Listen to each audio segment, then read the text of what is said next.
السلام علیکم.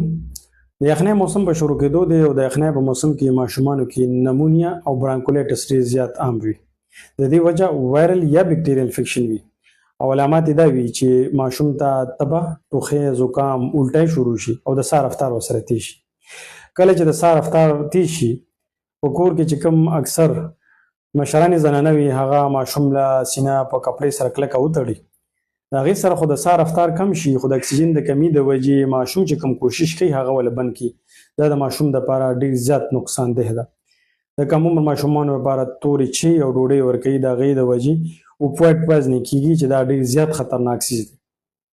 د نمونیا علاج د 5 نه والد د 10 ورځو پورې دی.